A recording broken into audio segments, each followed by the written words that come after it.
Hello, my students. Azir class with class 8 mathematics exercise 11.1 or question number 2, 3, 4 আৰু 5 এই চাৰিটা প্ৰশ্নৰ সমাধান কৰিবলৈ চেষ্টা কৰিম তোমালোকে ভিডিওটো আৰম্ভণিৰ পৰা শেষলৈকে চাবা question number 2 ত কৈছে এটা ট্ৰেপেজিয়ামৰ কালি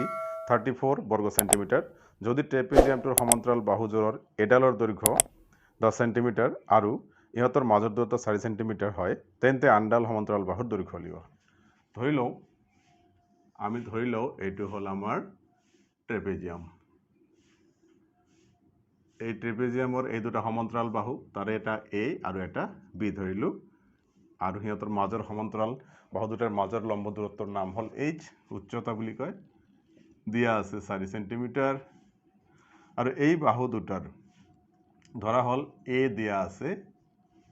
10 সেন্টিমিটাৰ B টো আমি উলিয়াব লাগে আৰু কালি দিয়া আছে 34 সেন্টিমিটাৰ স্কয়াৰ এইখিনি তথ্যৰ পৰা আমি এই B যেটো সমান্তৰাল বাহু এটা দিয়া আছে আনটো দিয়া না এই আনটো নিদিয়াটো আমি উলিয়াব লাগে তো আমি ডাইৰেক্টলি কৰিবলৈ চেষ্টা কৰিম আমি জানো যে ট্ৰেপেজিয়ামৰ কালি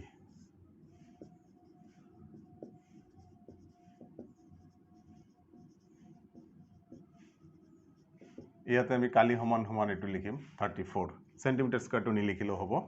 এতিয়া ট্ৰেপেজিয়ামৰ কালিৰ সূত্ৰটো আমি এইফালে লিখি দিম কি আছিল half into a plus b into h equal to 34 এই ফর্মুলাটো আমি লিখিলে হৈ গল ইয়াতে চোৱাচোন a জায়গাত 10 হ'ব আৰু b ৰ জায়গাত নাই h ৰ জায়গাত কি হ'ব 4 হ'ব 1/2 a ৰ ঠাইত কি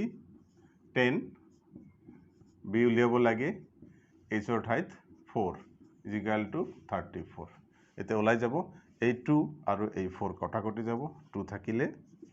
এবাৰ চোৱাচোন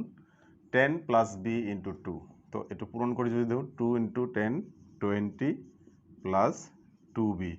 equal to 34 বুজি পাইছা এবাৰ 2b equal to 34 22 হমফালে গলে মাইনাস হ'ব 2b equal 34 minus 20 কিমান হ'ব 14 হ'ব মই ইয়াত লিখিছো 2b equal to 14 যদি হয় তেতে হল আমাৰ b equal to কি হ'ব 14/2 হ'ব কটাকটি কৰিলে কি হ'ব 7 তো b equal to 7 centimetre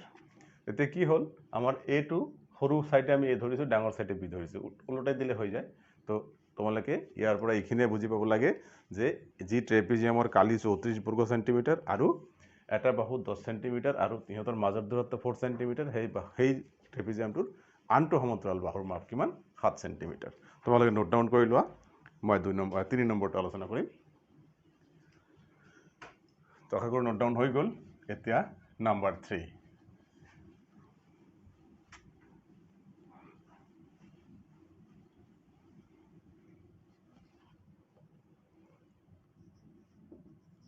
Question number 3 কি কৈছে চোৱাচোন এটা চতুৰ্ভুজৰ কৰ্ণডালৰ দৈৰ্ঘ্য 20 মিটাৰ আৰু ইয়াৰ ওপৰত বিপৰীত শীৰ্ষবিন্দু দুটাৰ পৰা টনা লম্ব দুডালৰ দৈৰ্ঘ্য 8.5 মিটাৰ আৰু 11 মিটাৰ চতুৰ্ভুজটো কালি নিৰ্ণয় কৰিব লাগে এটা চতুৰ্ভুজ দিছে আমাক এনেকুৱা ধৰি লোৱা হল চতুৰ্ভুজটোৰ ডিজাইনটো এনেকুৱা হ'ব আমি মনে মনে এটা ডিজাইন অঙ্কন কৰি লম এইটো আমাৰ চতুৰ্ভুজ ধৰি লোৱা সাপোজ এই চতুৰ্ভুজটোৰ কৰ্ণডালৰ দৈৰ্ঘ্য কিমান দিয়া আছে কৰ্ণডালৰ দৈৰ্ঘ্য আছে 20 মিটাৰ 20 মিটাৰ আৰু এই যে শীৰ্ষবিন্দুৰ পৰা কৰ্ণলৈ টনা পাৰ্শ্বলম্ব এটাৰ দৈৰ্ঘ্য হল 8.5 এই সৰুটো হল 8.5 এটো হল 11 তো আমি এটুক h1 ধৰো এটুক h2 ধৰো তো h1 = 8.5 h2 = 11 আৰু এটো হল ডায়াগোনাল তো আমি কি জানো ইয়াত দিয়া আছে বুলি লিখি লও দিয়া আছে কি দিয়া আছে ডি মানে এই চতুৰ্ভুজৰ কৰ্ণডাল কিমান দিয়া আছে 20 মিটাৰ আৰু h1 কিমান দিয়া আছে 8.5 মিটাৰ h2 কি দিয়া আছে 11 মিটাৰ এইখিনি তথ্যৰ পৰা এই চতুৰ্ভুজটোৰ কালি নিৰ্ণয় কৰিব লাগে তো মৰমৰ ছাত্ৰ ছাত্ৰীসকল তোমালোকে মনোযোগ দিয়া ইজি আমি জানো যে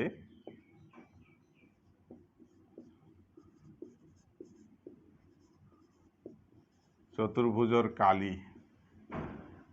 সমান সমান কি half into h1 plus h2 into d এইটো হল আমাৰ চতুৰ্ভুজৰ কালিৰ ফৰ্মুলা তো আমাক তথ্য গোটেইখিনি দিয়া আছে 1/2 ইনটু h1 কিমান 8.5 h2 কিমান 11 আৰু d কিমান ডায়াগোনাল কিমান 20 এদৰে কটা কৰি যাব 10 হৈ যাব 10 to the 20 এবাৰ 8.5 আৰু 11 যোগ কৰিব লাগে কি হ'ব আমাৰ 0.5 9 19.5 into 10 থাকিব 10 যেতে পূৰণ হ'ব আমাৰ দশমিকটো উঠি যাব 195 বৰ্গ মিটাৰ এইটো হ'ব আমাৰ এই চতুৰ্ভুজটোৰ কালি মৰমৰ ছাত্ৰ ছাত্ৰীসকল তোমালোকে নোট ডাউন কৰি লোৱা এইবাৰ 4 নম্বৰ প্ৰশ্নটো Question number 4.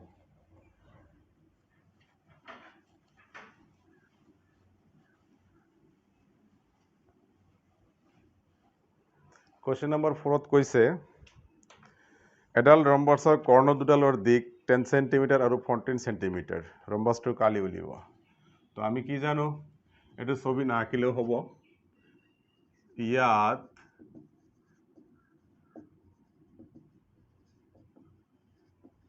দিয়া আছে ৰম্বাছৰ কৰ্ণ দুডালক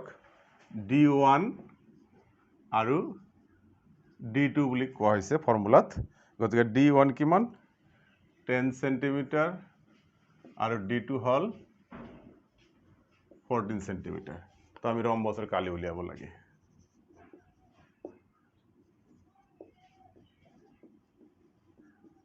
আমি জানো যে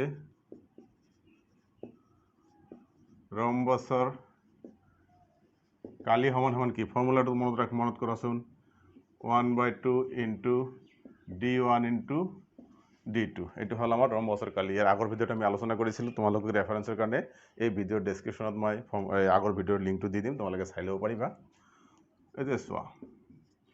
1/2 ইনটু d1 কিমান আছে ইয়াতে 10 d2 কিমান আছে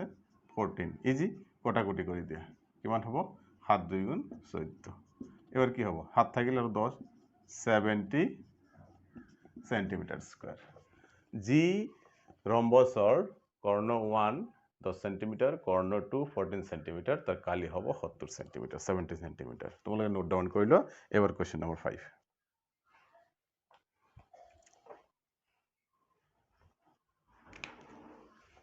নেক্সট কোৱেশ্চন নম্বৰ 5 এটো 4 আছিল দেই এবাৰ নম্বৰ 5 নম্বৰ কোৱেশ্চনত কৈছে এটা চতুৰ্ভুজৰ কালি 100 বৰ্গ সেন্টিমিটাৰ শাখালম্ব দুডালৰ দৈৰ্ঘ্য 6 সেন্টিমিটাৰ আৰু 4 সেন্টিমিটাৰ শাখালম্ব দুডাল লম্ব হোৱা কৰ্ণডালৰ দৈৰ্ঘ্য নিৰ্ণয় কৰা তাৰমানে এইবাৰ যদি আমি এনেকুৱা চতুৰ্ভুজ এটা মন কৰো এইটো এটা চতুৰ্ভুজ তো ইয়াৰ কালি দিয়া আছে কি 100 সেন্টিমিটাৰ স্কয়াৰ আৰু শাখালম্ব দুটাও দিয়া আছে h1 এটো হল h2 আমাৰ কি লাগে এবাৰ এই ডায়াগোনালটো আমি উলিয়াব লাগে কৰ্ণটোৰ মাপ উলিয়াব লাগে তো এটা হল 6 আৰু শাখালম্বৰ আনটো হল 4 কিন্তু আমাৰ কৰ্ণডালৰ মাপ আমাৰ দিয়া নাই তো আমি জানো আমি ইয়াতে দিয়া আছে বুলি ধৰিব পাৰিলে হয় ডাইৰেক্টলি কৰিলে অসুবিধা নাই আমি জানো যে চতুৰ্ভুজৰ কালি আমি এটো লিখিম কিমান দিয়া আছে 100 দিয়া আছে এবাৰ বাওঁফালে চতুৰ্ভুজৰ কালিৰ formula half into h1 plus h2 into d equal to 100 half h1 কিমান 6 h2 কিমান 4 d টো আমাৰ উলিয়াব লাগে ইকুয়াল টু 100 এই 2 টো হিফালে পূৰণ হৈ যাব তো 6 প্লাস 4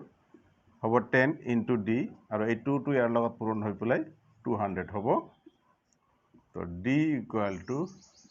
200 বাই 10 কটাকটি কৰি পেলাই কি হ'ব d = 10 সেন্টিমিটাৰ তোমাৰ ছাত্ৰ ছাত্ৰীসকল তোমালোকে নোট ডাউন কৰা আজি ভিডিওত এইখিনিয়ে লগ পাম পৰৱৰ্তী ভিডিওত ধন্যবাদ